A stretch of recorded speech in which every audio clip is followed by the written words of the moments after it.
mizo te nam doi se kan ni lowa kan boy se avangin tum se hian kan hama ra khuan na auma kan nei chia te zan khotai rekin an len thei hi ibu sal lomangu vidoi se te thil tiang mai mai moi asuan kan che ve hemlo ani hi setang ila tu thiang tu chuan mizoram rem na hi imu ivung he lang mu hi kan sei ma sakper du ania nei te sen sa slap kan tum chung sa khan kan sarkar mu tu den ati khabar lo zo in han ki thang pham te umin tia ni e tu ba tu thak kan tum lo we kan tia wangin kan thu chhuak bo kan thak le ani kha ema sela eme siwa chuan kan pala khelo chuan kan ngala tia kan tia bizo mi pui ta mi bua kan phan por bua hei bei te li sung zo va in bizo ram kuma an nom na ne lam kan nei ve kan ni I kha kan sei do ni Thil tul dang avangin Manipur Zofate Thlavanghauhna Kawngzawh but sai ni July ni somni panga sang ni somni pathum hun Aizawl lamah kan hmang ve thei talawa he hun poimo tak he report siam lawaliam tir mai chi nin kan thesi lo kan nauten an thei anga report an siamte kan ron da chhuak e in mi hrethiam na kan dile Wain hi July ni somni panga sang ni somni pathum mania tuna hian kolikon atangin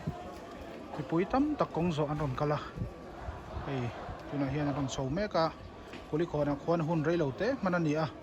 tin voini hian chan mari lama tangin kong an zo phei boka chungten chuan rasbawang kota in tok khomin solai som program kan mangdona Manipur Zofate Thlavanghauhna an Thlavanghauhna Kawngzawh nei ania hei puyan tam thop mai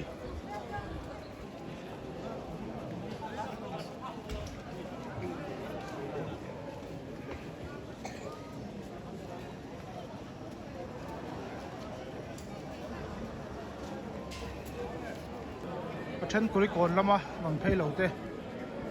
anin mai rem sang lai school pui kon lai lama hian kong ami ron som turin hian an lo nga khoma kong tluanin ni pui hi an lawmani Infinity Design and Construction hi imamo huna ilo hmang tangkai ve don nia video ai mu hi scaffolding leilon do hunarem khoma thedar le mai thei ani Infinity Design and Construction hian sliding and folding partition soundproof wall leadership Delhi le Mumbai atangin an nei baka Northeast Seven Sisters leader an lani cheu construction aluminium steel stainless steel furniture workshop le adangte an nei kim le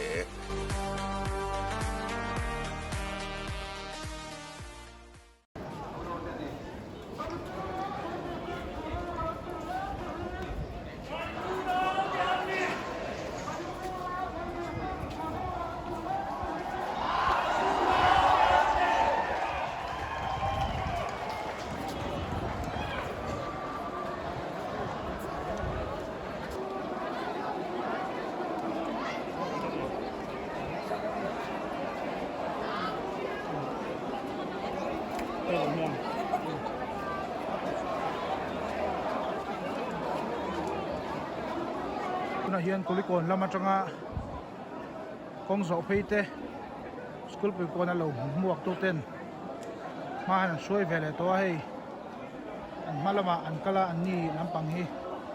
a then helama hian thanglama hian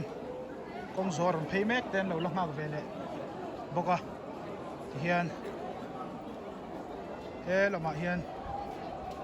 Kawngsir an lo ngak zela so lama son Kawngzawh a pui tak tak a kha chu anon nei phei dia nung lama son au rual na alai vela son au rual na an neia motor kala maikin maro zu malampang hian an se phato lo ni chu tiang khop zo mi pui kan tama nung lampang an au rual so anung lampang among lampang sa chuan an se phato lo chu tiang khop chuan mi pui hi voi hian kan tamani Kawngzawh Manipur Zofate Thlavanghauhna an Thlavanghauhna Kawngzawh hi NGO Coordination Committee tena an huai hot ania voini Kawngzawh hi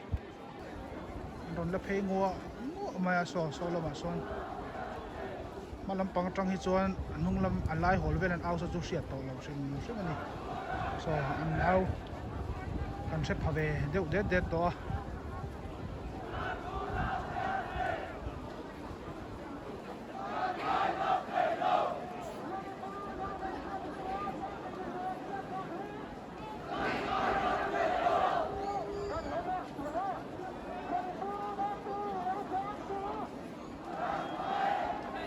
Manipur unaw te u lo zam su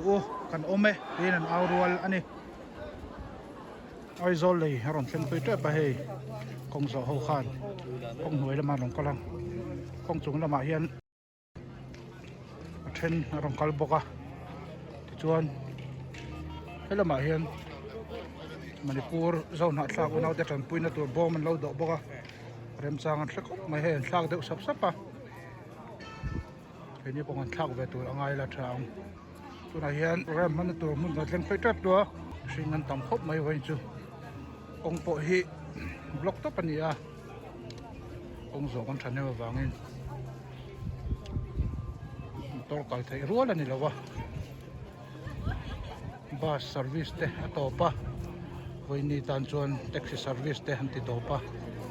tiang chuan zona thak unaw te kan tor pui zia lan tir nan tin kan chol thiep mai ni voin hian chu tiang khop chu kan ni Kawngzawh po kan tame voina kan unaw ta tor na trong pui Kawngzawh na ron ko zong zong te hin zawai chu alom thu kan soe kan unaw ten har sat na an to ka chuan har sat to me ka changa khai chuak tu mi thei turin bom voina hian kan han do John Puina kan rep chanang ang thak turin kanin nge ani Central UIME Central Executive Committee tele Central UIME sai polten John Puina bom hi anron donga kan rep chan dananga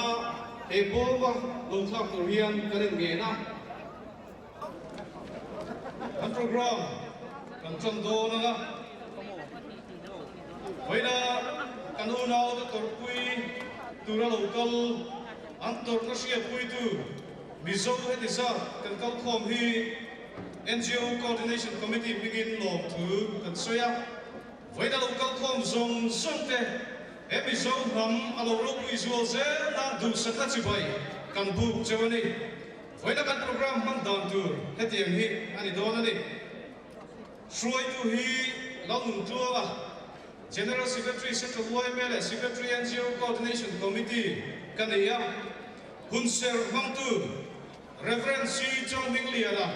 Chairman Mizoram Kawngzawh Shroi to the committee,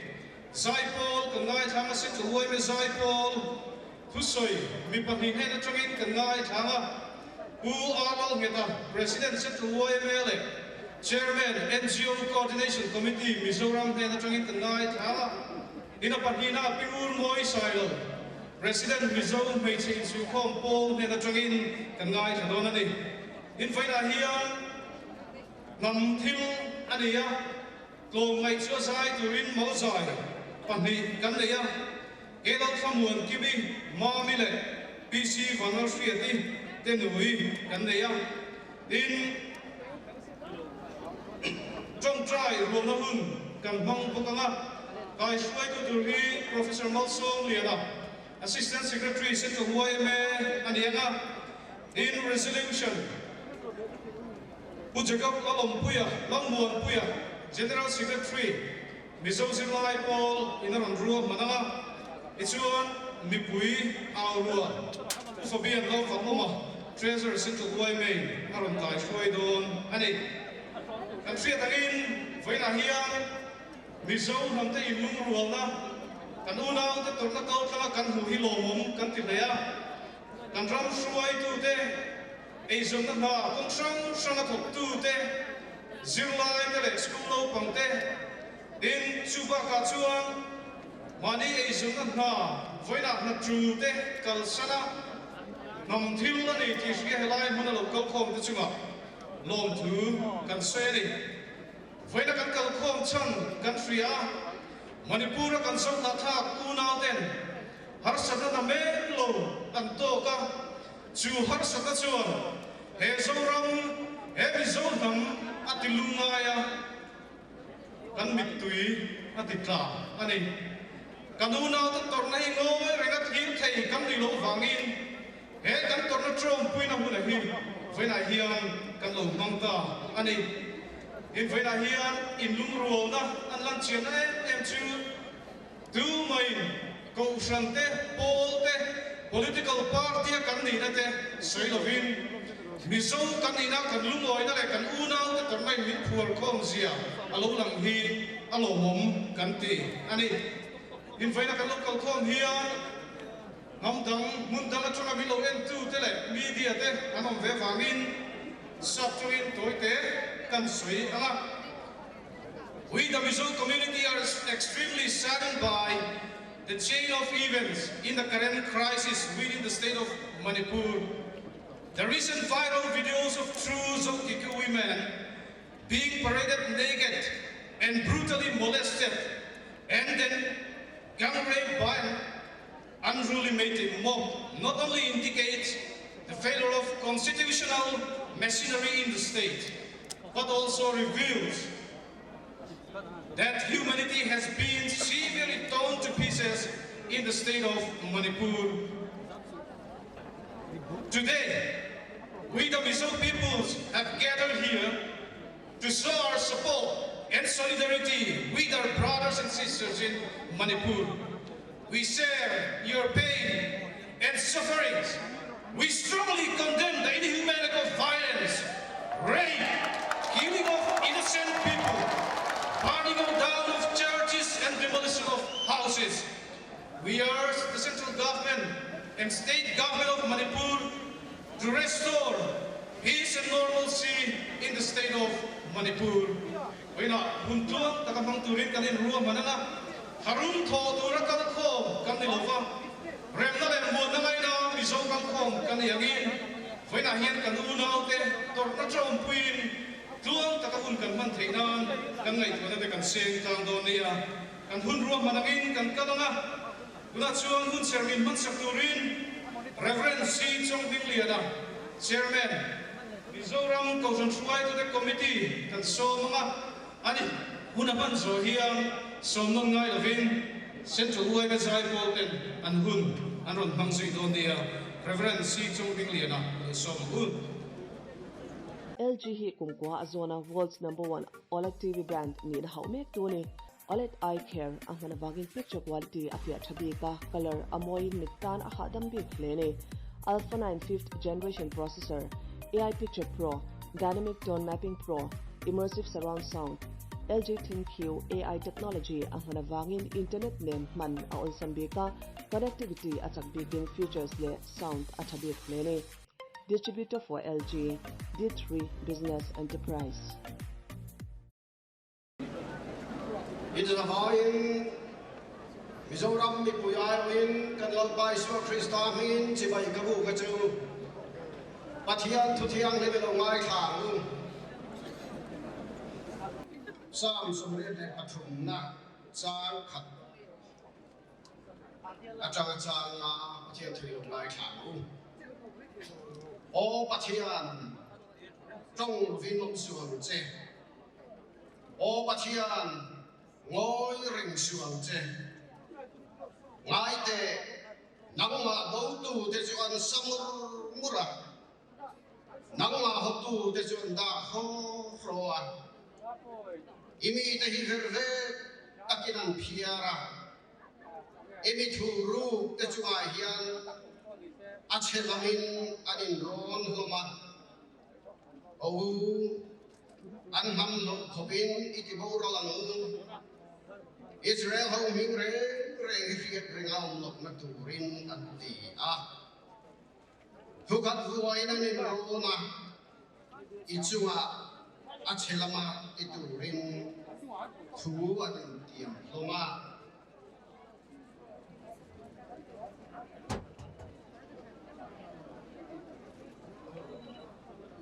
pathian thu thiang hing undami kan chiar le ala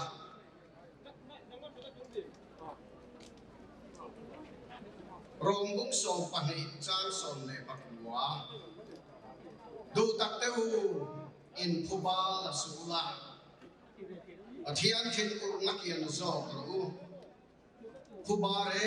reng ke malak tu rani ei man ka thung lang lalpanati ti sia anisi a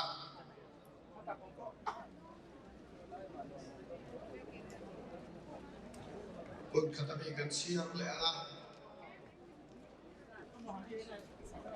sam za som ni le pakhat na chang khat le chang nei thu lang lama te khian kamit ka len chawang khoi lama mi nge mi chan pui na tu lo thengang mi chan pui na tu chu lalpa le le van siam tu ne na mi lo thengang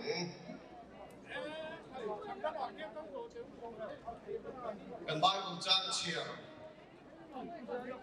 zui bai thung toi te hat soi te ka duwa voi na hian thal kho pui rin fur pui ngor chhuak angin voi na kan kal khom na chang ber chu Manipur kan zone ma tha te zinga voi na lian tak chuak chuan em kun khom na ro pui tak Manipur mi zone ma tha kan Christian u nau te Thlavanghauhna hi aron dor chuak ta ni kan hiam chewangin Manipur kan zone ma tha tuar na hi ara tha tak zeta kan hiam thei china oi soi lo nun na za chuang zet la kan ni to khua za so khole pasari ha ni ya in sang sari chuang ni va pa achang to mani sahim na zongin ra tlan mi zo rama mi sing li sang han sali som ni le panga zet anu lu to okane nei che poi soi lo kam tak pok sul le tha ani ya pok sul mai ni lovin Christian nei che pati phei chu an nei che za om na za sak na nei ei lovin seruak ngal ngatin kholaya rantal tu kai takin an kaya pok sul tu rin ram huai lama an liam pui ta ni ti kan mu cheu kha avarak tha em sita na me point em ma ati in karing chubi al ne mai lo kan u na pa David thiet o anun na lak sak du to mai lo hin alu wan ta na tholai lu la ya pala antar ti kan an sia avarak tha em kan una tuar na dei kan chom puya kan tuar pui tan se da ni ti voi na hian helai kan pung khom hian alam ti re ni heti ya ga chua ta ka tharung thon a in mai sak na hi kan dem tak se ta theng don to lu se ka tu tak me wa ni heti ya ga tuar ra tha ta hian zong na tha ta hi rem rum mun khat thing lung mun khat min putir ta lak zo ka ni cho bang chuan hoi na hian zong ma tha kam tak te kan lo tu khom theng ta hi lo kal khom zong te chunga lom thu ka soi tak me wani Manipur kan zong ma tha te tharung tel hak lawmawm ong taka an Thlavanghauhna peaceful demonstration kun buat sai tu NGO Coordination Committee te chunga zoram ni pui ai o in lom thu ka soi bokani e pui na hi chi le chi ka ra in rem lo na agin lam sar ma sela a phe na hian Christian sa khonek che na le nuai bo du na liang tak ai thuk phu mani ti hi thai rual ani lo Christian ten za taka pathian kan biak na mun pathian biak in thiang lim kan ti le thok tu the quarters as a vine za thuk som na lai ti bo ba le ha la nei va ba te chat tir an lo ni ta e kan biak in suwa sak le ha la hian mai nei Christian te biak in po chua chuang lo wa an vai na ve ka ni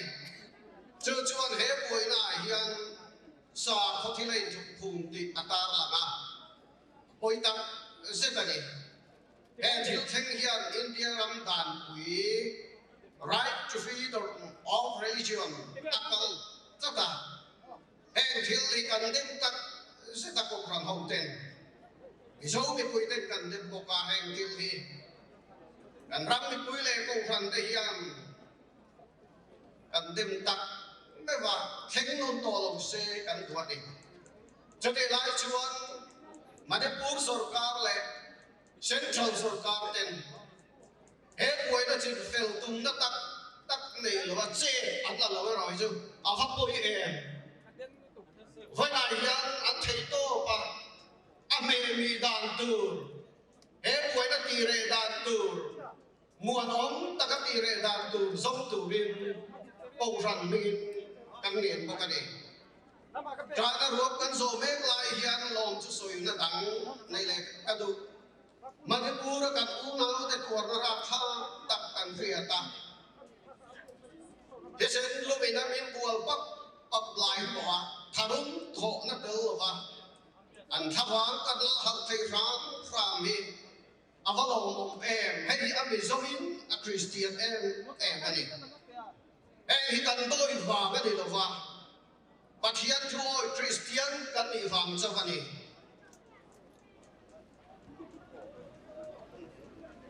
do tak tu in kubala su pathian thit un na kian zo ru kubare re ke mala tu re ne ke man ka thu ru lang lau panati di hian min thunun lat wang zo ka ne any Christian te man ru le in nga dai chem sen le cheng ra nga ni ve lo trong trai na le kan wan pathian kan man ru le kan in nga na ani zo lamah te hian kamit ka len so bang thoi lo mi nge mi chan pui na tur lo thekang mi chan pui na tur chu lo pa le le wan siam tu ne na mi lo thekang ti kha ram tung hua bin ko rat mo thang san kan trong trai chu ra chanen ngai ko phang ten Manipur ko la trong trai na ko sai sil poka kan trong trai na chuan panahun takaron chang ta ichuan India ram tan mangaro re sang ter Supreme Court hial pathian nge chuan man ruam mangin aron ko e ta ni ai kan trong trai chan na ani kan tilo thei lo Supreme Court nge hi kan ai ho lang ma ding chun lo ni ta la ni hi jo mai chuan ni lo tharun tho na ku chuak tak le ra tha tak hian India ram ni pui le thoge ram hang fraga ni pui te kai harin lalpan tuar tu te lama aron chan ti ta lap zo ka de he Manipur kan zo na tha Christian te pathian thua wa ga an che ze boy tak le an jong trai na ti chuan thoge nam tin tin lunga so hi nga akar cheya an lama achan ti ta lo zo ka de he ani kan pathian na to avani chiang em lalpa so fa ke nomro se kan pathian hi rin tla pathian in na da tla pathian jong trai na chang tu pathian ai alamai chang tladan u ama chu ring bur phap mai u kan jong trai na min chan sak se lang lampan kan satan mang som ro se amen isong trai u lalpa kan pathian kan pa lu tak min mai tu voi nai lai huna kan lu pun khom chan chui ria kan u na zo na tha nang ba kan rin pui ngong khol kan ba pui kan Christian un Suzuki team 1-2 for them. Chuan Mia. Countdown is on. Wallace. Oh my goodness me! Take a look here he is. He's up. He's on that shot. Job in turn 6. Greatness is knowing what you are capable of. From the champions of MotoGP 2020 comes the new Gixxer, born of greatness.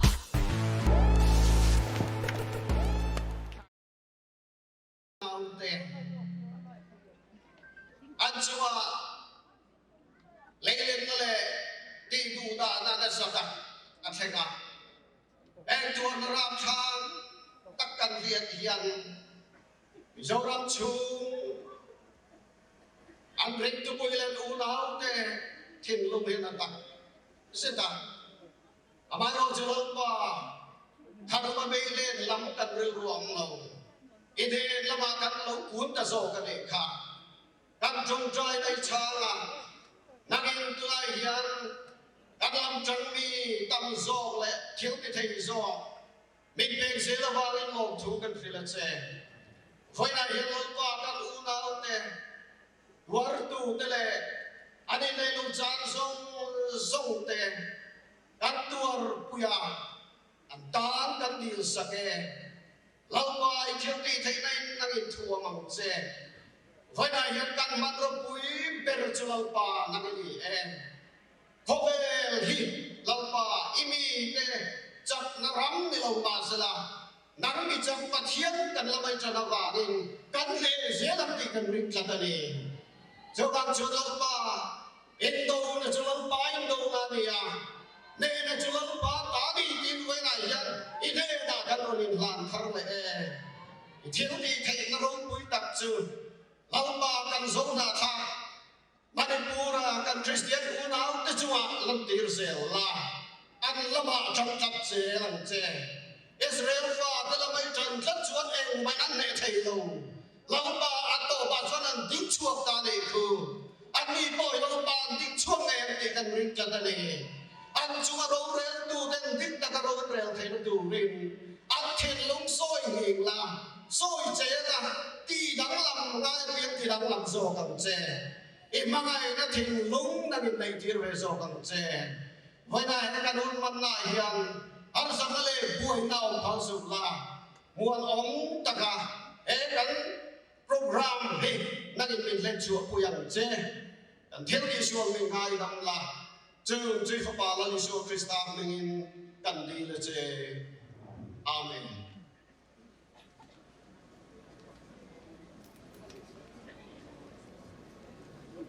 Central Highway side po te buat sa chuin ei vain kan kal khom a hian kan unau te chunga lai na talan tir tu kal khom kan chhang ma lo le a ega bo in chil bal te ka om ani a kan chun da na te chu van chuan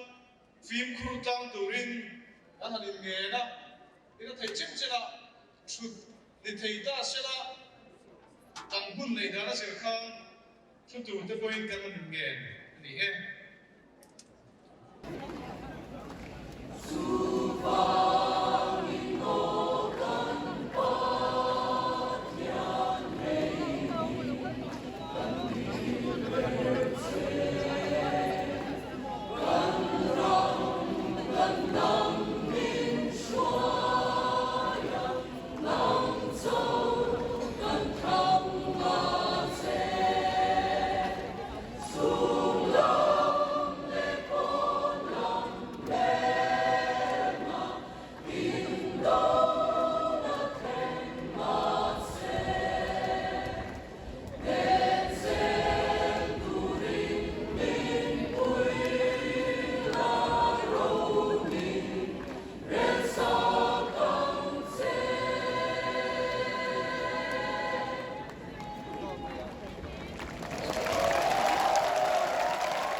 Reverend Dr. C. Chonghing Liana, Chairman Mizoram Kawngzawh Committee, Moderator Mizoram Presbyterian Synod Central Highway Zai Paul the Chunga Lon Tu Kan Se, Tuna Chuan Tu Soi Kan Ngai Thanga, Bual the Chairman NGO Coordination Committee President, Central Highway Tu Soi Turin Kan So Mama, Tu Soi Na Kun Man Zo Hian, Gerald Thamun Kimi, Mami. La hian zai tuin lo chu mal sela trange voina kan unau thlawang ho tur le an tor na te tor pui tura mi pui lo kal zong zong te chunga NGO Coordination Committee mingin lom thu asoya chibai kabu vek chewani Manipur kan mi zo pui le kan unau dang te tor na hi anasain poi kan ki in mi zo nam ang po in kan kan rilru anata seta kan thinlung arumani Manipur sarkar ten kan unaw te anveng himzawl le anin le lawmai pa ka biak inte khal saka nunadam takina tuarte me chakoi soilo sarwa ka soi saka tha zui anni te om sual anni te hi tuar har kan tia kan hrethiam lo ta set ani mizo mi puiten endiam harsa kan tia kan hachang kan chial me ka India sarkar hian aram theiam perin he boina hi achin fel kan phut tlat ani heti khoba kan biak inan hala min pom suala kan mei chiate saruak ka soisaka iduda pom sual tha anni nu po malak na India sarkar malak na kan mu hian abei tham kan tia condemn tak zet ani mizo ni puiten phubala kan chaka kan hachang kan chial a chuti me laya mizo ni puite tharum thola wa kanom thei hi lawmawm kan ti tak zetani tharum manga boina chin fel hi thil har sa takani sarkarin he kan unaw ta boina hi achin fel thoi theina in kum khatna thatak len tang rualila kan nena pathian oma anin min suayanga nena kan chang me yak ti ring ka tan Israel father me alle chum ding a ruai tu kan pathian hian voina hian min suayang ti ring ka tan Odang le lima tangin kan rilru ana thina kan thin arima a om ani amara chu voina hian NGO coordination committee te malak na tengai chang thiama mani bol anga thu chu asiam le malak pop hi afu berlo ti khia in sum thei ni se kan du tak zet ani an mamo te khia sakin itan pui ze lang chole chome te an mamo a frontline na duty te eile bar po har sa takin an oma chu mai ni lovin kong rang in sil le fen tur te an mamo helai ra tan mai pa ka hilai kan un out en mamo tam takan nei chome te po an mamo ani an chome mamo zinga hiam mar cha ta koi del ti hi hiam voina mi zo mi puite hetit za kan kal khoma kan ram khwai tolu per kan chief minister te kan deputy chief minister te kan minister te le MLA te mai pa ka party from khwai tu te ko khan khwai tu te ne na kan tel thei hi ro pui tak setani mi zo te kan in kum khat zia tilang le in ka khia India sarkar hian kaini zong na thak te hi khwale tu yam in ngai veri chuan kan umnaw manipura omte buaina hi arang thei ang tera achin fel hi kan thu tlatani voina hian India sarkar hian khwale tuiten e sahim na zama mizoram ral tlante kan puina stur sum mizoram sarkar ina dil moi po ala pelo hi hiat hiam har kan tia in thiarna lava kan unaw le in le lo kamral vekte kan puina tur hian mizoram sarkara central sarkar hian kan puina pevat turin kan thu tlat ani NGO ten kan thei angin kan tuam lawmah kan ti thei sang lawmah se voin khekin sil le vel tur an neia chonghei lova an om thei hi lawmawm tak set Hemi koma hian sarkar malak na le political party from te pol from malak na te lawmawm kan ti tak set ani Mizoram mi puite kan rual na hi aro pui tak seta kan ei chuan an ema tom hulna kan nei chuan an hulam ti hi NGO tengai dan ani Shri Modi ji, Honorable Prime Minister, I want to ask you a simple question. As the leader of India, the greatest democratic country, why don't you take steps to address the situation in Manipur? We, the Zofate people, a small population, are living in India peacefully under the aegis of the central government. Our brethren in Manipur are suffering untold atrocities. Their houses are burned, their places of worship are burned, and desecrated, our sisters are raped and their naked body paraded in a shameful manner. They are being killed indiscriminately. Our suffering is much and we felt in the depth of our heart for them. Don't you think that they are also Indian citizens to be protected by Indian laws? I urge you honestly to protect the Zofate people in India. Like many flowers bloom beautiful together in a flower garden, I sincerely request you to take major steps so that all the communities in India can bloom and prosper together like different flowers. Engine kan parnute video viral avang chaba khowe le khian nuwa iche thut chauti hi India Prime Minister bawk kan zot non le boke ato pera chuan pathian in nama men siamah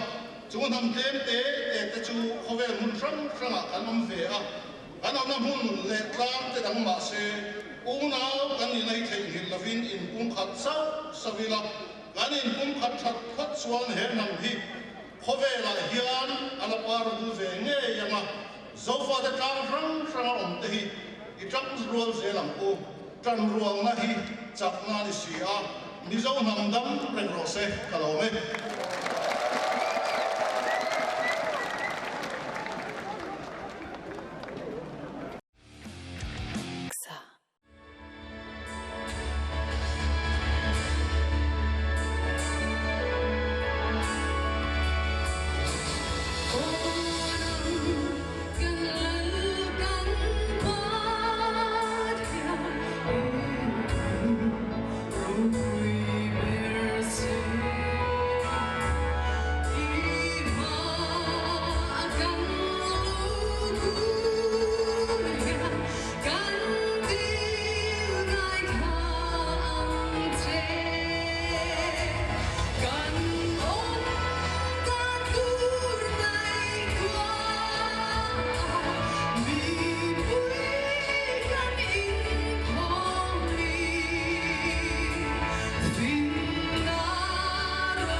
President Central Hemi Chairman NGO Coordination Committee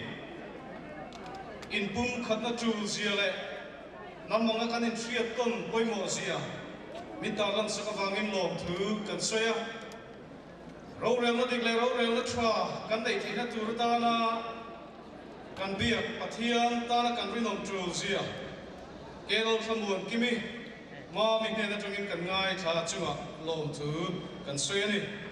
Guna chuan tu soi kan ngai thalenga pingur moi sailo president MHCP general headquarters ne da chungin kan ngai thanga tu soi kan ngai thak so hian trong trai ruang na hun kan banganga so na ngai lovin professor Molsom liana assistant secretary central Hemi min kai shoi tu rin kan som zui ni sela thange pingur moi kan some Voin hian kan unau zo na thak te twar pui na le thlawang hawa gong soron pen chhuak zong song te MHP general headquarters minin chibai kabu kacheu thian chan thi ngam mi zo thalai wal te kan unau te thlawang hawaron pen chhuak zong song te Mizoni in Vatinuamin, Ka in Vatimuang te Lul,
chemang le khabar te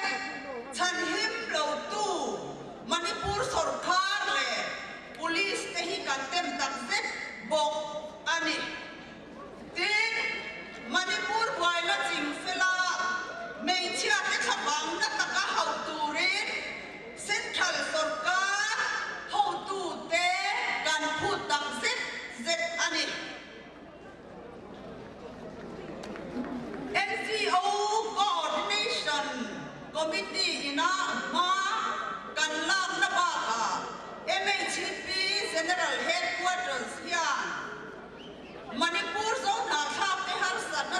sukyang tur le abi taka kan mei chiat pui te thlawang hau turin thei to pin ma kan la to a President of India lekha kan thelu ta Central Minister Women and Child Development kan Minister kan thelu ta Chairperson National Commission for Women Chairperson National Human Rights Commission te po kan mu in kan lung oi lo na te kan lo khen to bok ani NGO Coordination mingin Prime Minister bukan tuma kan mu thei lawa lekha ero chu kan thelu ta Home Minister kan ulea tin Hemi lawa ko hian arem muin Law Minister Central Law Minister te kan buwa Opposition Leader Purahul kan ti te po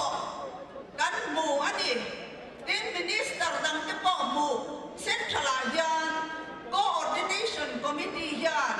kan neih ani ti kha voi ni hian kan hiat thar le ka duwa kan soi du bok ani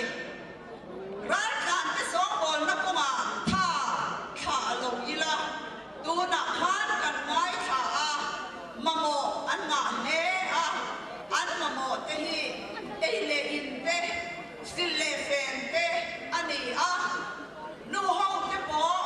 ko san nu ho te am te pol am te pon kan trăng na sa le a voi na hian NGO Coordination Committee mingin lom thu kan soi du ko ka I trăng se lang u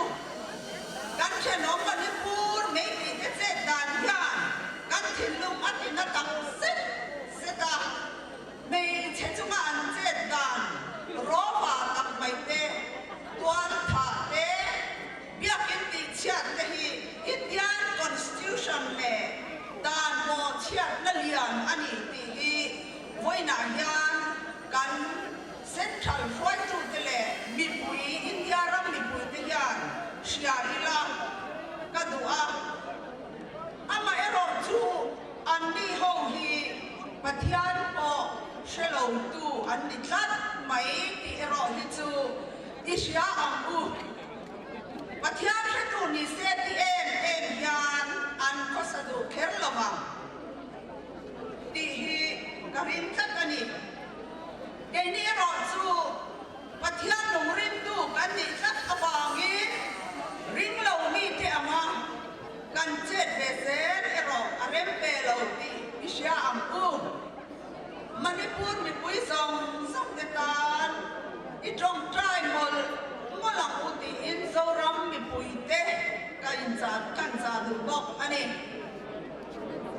Kachan te khan sa chung ina refleksya kem kan tervege The MHP, a women-centered group whose very foundation is to stand for women, empower and uplift women irrespective of caste or creed, is deeply saddened to witness the turmoil brought upon our fellow women in Manipur. We strongly condemn the use of women as human silt in Manipur. We strongly also condemn all forms of assaults on women, the public parade of naked women for a song, and torturing a woman to death which on all grounds are unjust and indignified ways of treating other human beings, alone women. We strongly denounce the weaponizing of sexual assaults on women to spread fear and terror among the target group in Manipur. We also truly disheartened to see the forced migration of women and children to the neighbor states as well as the rest of India. It is our prayer that the displaced families can return safely to their own homes in Manipur and reunite with their families. We strongly condemn the concerned government for undermining all these incidents by not taking any measures and instead flaming up the fire to kill our fellow citizens and burning religious places in nullifying the Constitution of India and the law of the land. Lastly, this is what I have to say, or I should say, we urge the citizens of India to stand in solidarity with the women in Manipur who, despite the threat apparent and implied, are standing firm on the ground for the sake of protecting their family, land and people, and also to use our voice to condemn the atrocious and deplorable violence on women and to urge the political leaders and judicial to take matters into the swiftly and bring about law and order in Manipur, lawmawm. Tunhuna hian Manipura kan unau har sangatok nen kan pathian hena kan tongtrai anga tongtrai na tupui tur pali kan soyanga tichuan kan tongtrai zwa helaya tangen atong na kan on siang donia apakah na chuan Manipur buaina fanga kan unau har sana sam to ketan kan tongtrai anga in le lo changte tan kan tongtrai anga nun na chang ka chu patan pathian om puina kan din pui donia kanuna ten andik na le chan fo dik tak an chang thina turin pathian hena kan tongtrai anga Manipur state rem na le buam na aum thina turin pathian hena kan di anga kanuna tan central sarkar le Manipur sarkarin dik takaro anreal thina turin pathian hena kan tongtrai don ani helai muna mailo in lamah TV le media sam katlanga ron thir tu te po mali on na mun cheu lo tongtrai ve turin kanin som ani tuna kang tu pui mang khang pathian hena ilo tongtrai amu halpa kan pathian min mangai tu hoina hian Manipura kan unau te har sana sang to te in le lo chang te lalpa nun na chang te kan serema an pualin an thawang hauna le lalpa an tor na tor puin helai muna hian kan ong kal khom ani lalpa kan pathian he hun hi inena kan on lam to a Lapa min kai suena sung fangin lom thu kan filat se Lapa hen kan unau har sanato sang tei lalpa antari thamuana kan on di puya nun na chan mi zatsuang an oma an kal santa an chhumte I thamuam turin voya hian kan on di ani nangman biak namun biak inte dalpa suasana hal ani tei poi kan ti ema dalpa vena hian mi so mi pui kobel mun sang tei kan rilru ana kan ru tak me ani dalpa I hamuan na kan maya vena hian dalpa kan singa lom la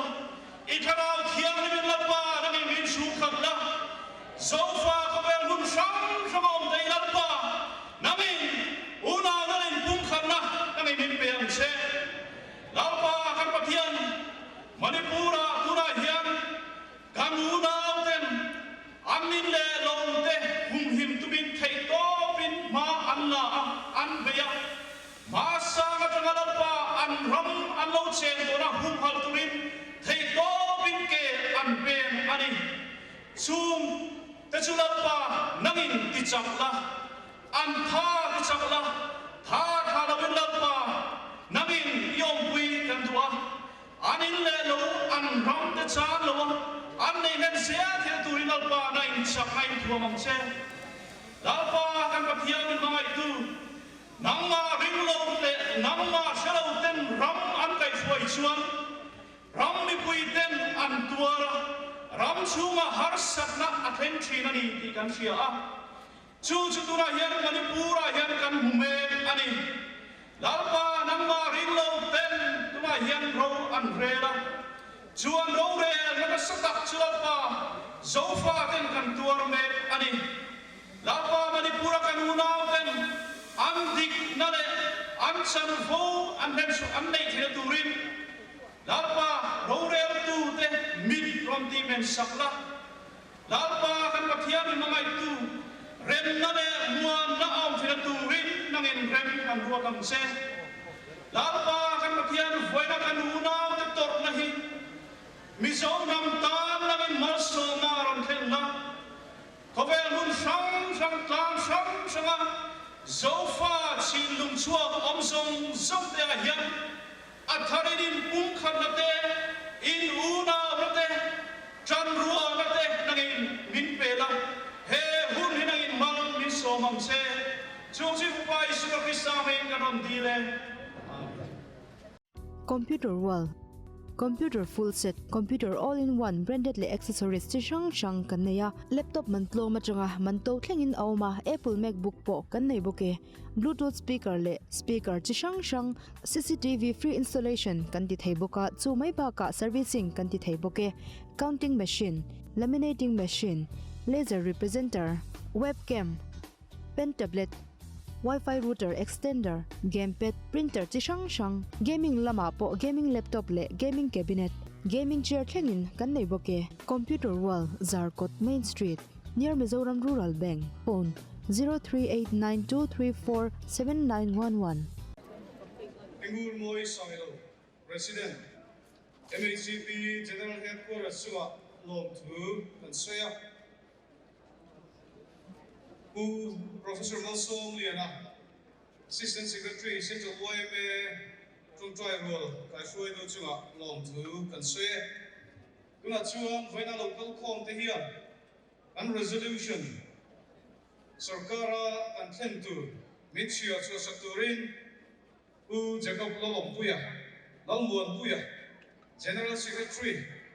Nizam Zilai Paul, Kan So Manga, Anin Bunaman Zahian, PC Vanar Shiati, Tenui, Elai Malahian Zaiturin, and so mal, Nisela, Trave. Chibai, Vekule, Voi, Manipur, Kawngzawh Thlavanghauhna Kawngzawh, Resolution Panga, Kanleya, hleithei, Ani, Pakhatna, Manipura, Remnale Muanaum Theinan, India Sarkarin Chaktakin Mar Rose, Tiania, Panina, Democracy, Zauna, Tundin, Ani Theidan, Sarkar Laipuin, Amo Purna, Len Thuai Rose, Tiania, Pathumna Chuan, Manipur Buena Vanga Ile Laujate, Nunna Jate, Liam Tuarte, Zagadom Nabe, Nirose, Yani, Apalina Chuan, Zona Kha, Nulapani, Aizawl Tiburbanga, Sarwaka Kulai Van Puile, O Swal Tu Delaka, Alputo, Shemnabe, Nirose, Yani, Pagana, Manipur Buena Vanga, Biren Sika Sarkarin, Zona Tate, Tubuai Asiam Sakle, Zeta Zon Tehi, Chhuak Nirose, Tidenia.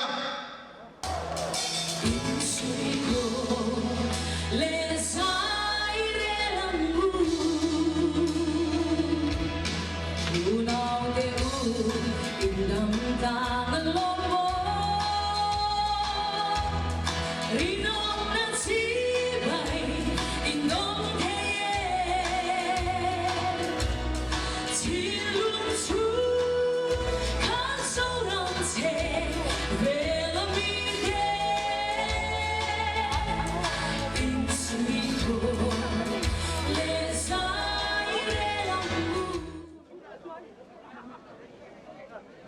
Bu Jacob lawmawm puya General Secretary MZP General Headquarters when kan in bukoma kan resolution it's here to saktu chunga lom thu kan soya in amoy takla in sui ko atu zia lamang mi ron puan so saktu BC vangal siati tenui chunga lom thu kan soya in faina helai hun kan han zahu hian NGO Coordination Committee at the Shang Paul Obite Governor and resolution Prime Minister Kautana Prime Minister kan thelo tulte Union Home Ministry kan thelo tulte chumi thelo tur chuan Obite kha helai hian kan bua changdal don dia tuna chuan ni pui aw ro na hun kan hmang do na la Hemi pui aw ro na hun kan man hi ufabian lo fakoma treasure set to loi me min kai suema kan hun num lom ani to trong tlam de mila ato chen tlan tu mila chage ufabian lo fakoma lo som bu Manipur Zofate Thlavanghauhna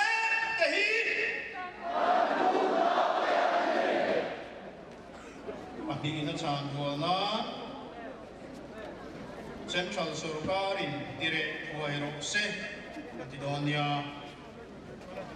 Manipura Namle Namkara Inti Buainahi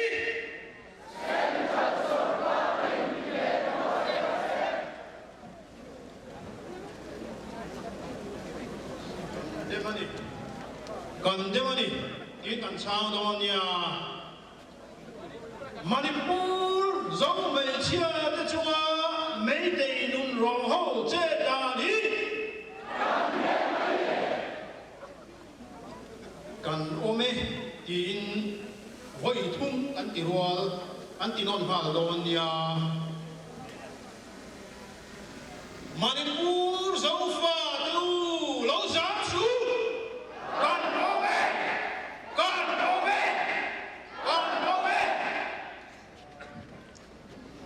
Tuna English version. We condemned Yachan Maiturani. Mr. Biren Singh, the vicious, brutal, unsupporter of unlawful activist Chief Minister of Manipur. We condemn! We condemn! Adina Chuan. We condemn the perverted and brutal activists and ethnic cleansing insurgent in Manipur. We condemn! We condemn! We condemn! Right now, in the Waldonia, they wait for it. Respected central government, resolve the cleansing ethnic movement in Manipur right now! Right now! Right now! Tuna, we are with you in Tanzania. Zone ethnic in Manipur, we are with you! We are with you! We are with you! Ato Beratan, peace, Voitum Cantidon Letonia. We, the Mizos, are peace-loving tribe, and we want peace! Peace! Peace! Peace! Amen.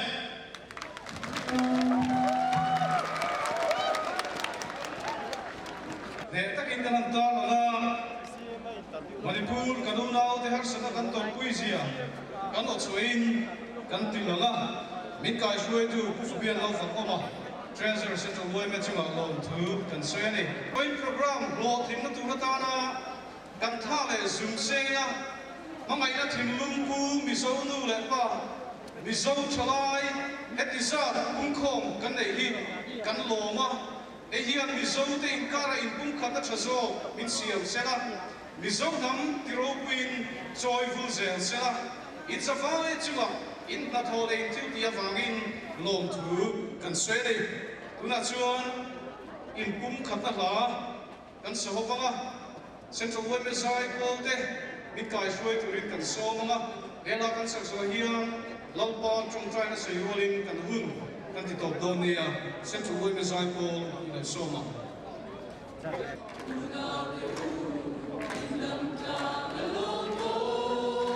ringom na chibai in bukang le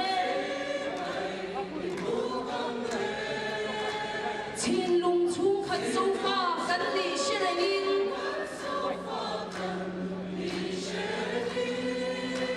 in sui khom le zai re lang u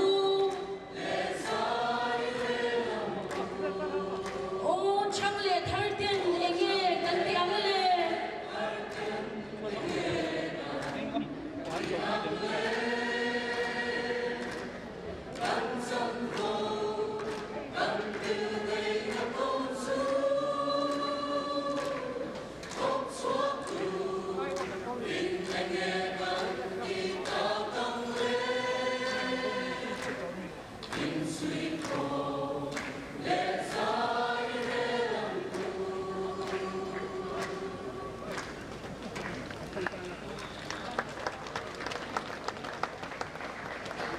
lâu trong trại vừa là hương gần bờ và nam mê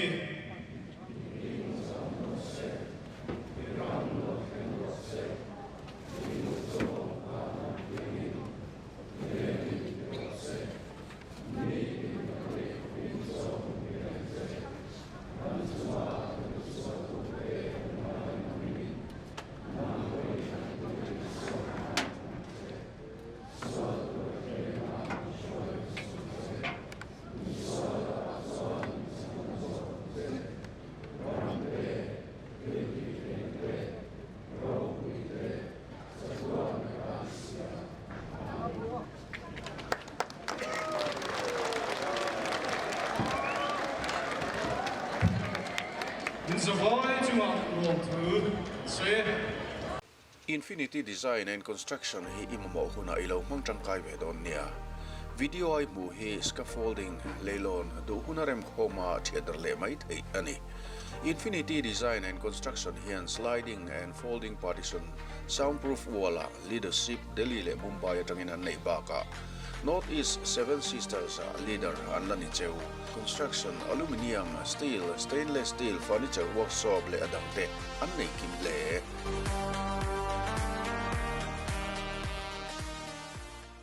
LG hi kumkwa azona world's #1 OLED TV brand ni da haumek tuni OLED eye care angana wagin picture quality apia thabika color amoi niktan a hadam bi klene Alpha 9 5th generation processor AI Picture Pro Dynamic Tone Mapping Pro Immersive Surround Sound LG ThinQ AI technology angana wagin internet lem man a onsambika connectivity achak bigin features le sound athabi klene Distributor for LG, D3 Business Enterprise. Suzuki team, 1-2 for them. Chuan Mia. Countdown is on. Van Wallace. Oh my goodness me! Take a look here again. He's up. He's on that shot. Got in turn 6. Greatness is knowing what you are capable of. From the champions of MotoGP 2020 comes the new Gixxer, born of greatness.